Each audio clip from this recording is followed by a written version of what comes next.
Assalamualaikum, selamat pagi, salam sejahtera untuk kita semua. Saudara, pecinta masa depan negeri, inspirasi jalan pagi. Hari ini kita jalan pagi ke Solo untuk melihat bagaimana persiapan pilkada di Solo. Apakah masih menarik?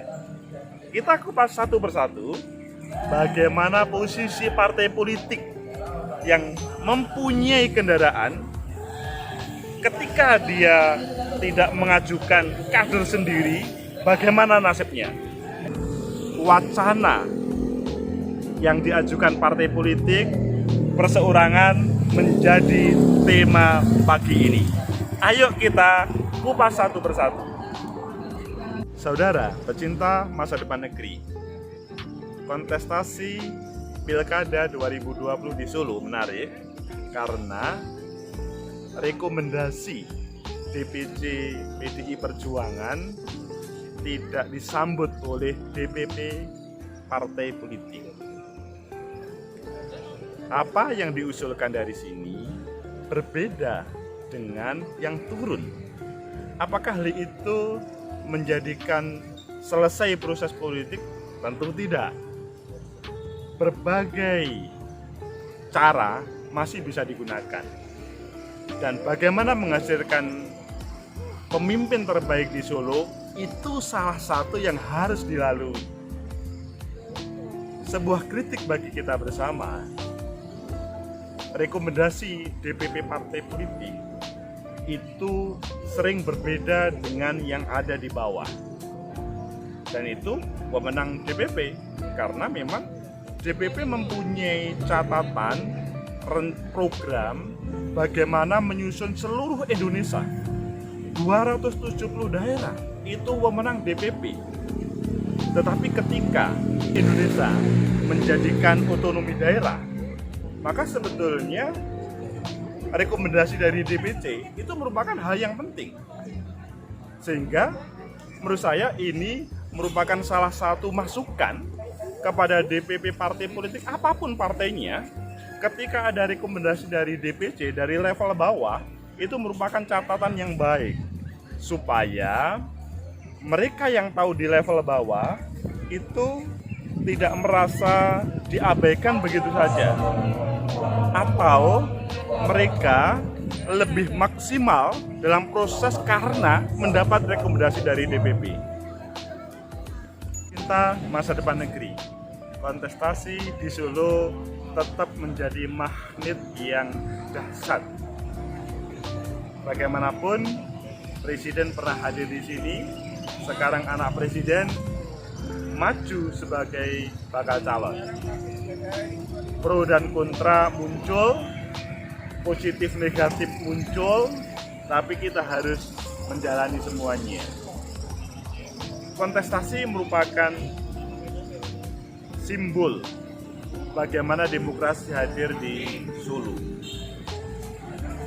Kekalahan belum terjadi.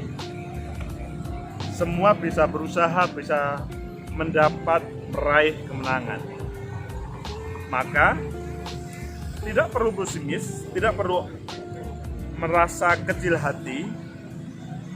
Berbagai calon yang tampil, ayo kita lihat secara seksama.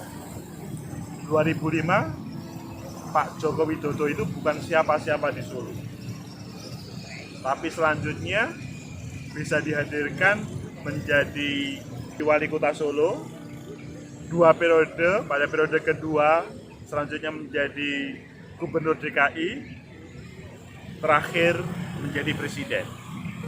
Itu proses kaderisasi yang dihadirkan oleh partai politik menampilkan calonnya. Akan rugi kalau pada proses kontestasi sekarang ini partai politik hanya ikut-ikutan, berpikir hanya pokoknya menang. Padahal kemenangannya dia merupakan kekalahannya. Karena apa? Dia bukan kadernya. Bagaimanapun berbeda dalam substansi kaderisasi dan substansi kemenangan. Partai politik yang mengusung atau gabungan partai politik yang mengusung bisa dari berbagai politik, bisa dari berbagai politik bergabung untuk mengusung. Yang perlu diingat, hanya satu partai politik yang dia akan selalu menambatkan hatinya. Meskipun ya beberapa partai politik welcome terhadap siapapun.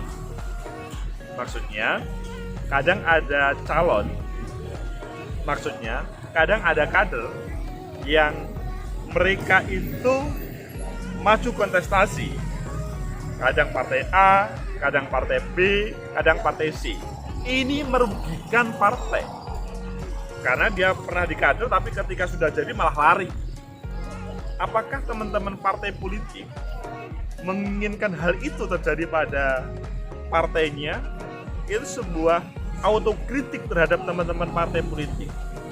Kemenangan boleh diraih di Solo ini. Tidak satupun partai ingin kalah. Tetapi dalam jangka panjang, siapa yang menang di Solo itu merupakan masa depan partai tersebut, bagaimana menghadirkan kontestasi yang lebih besar.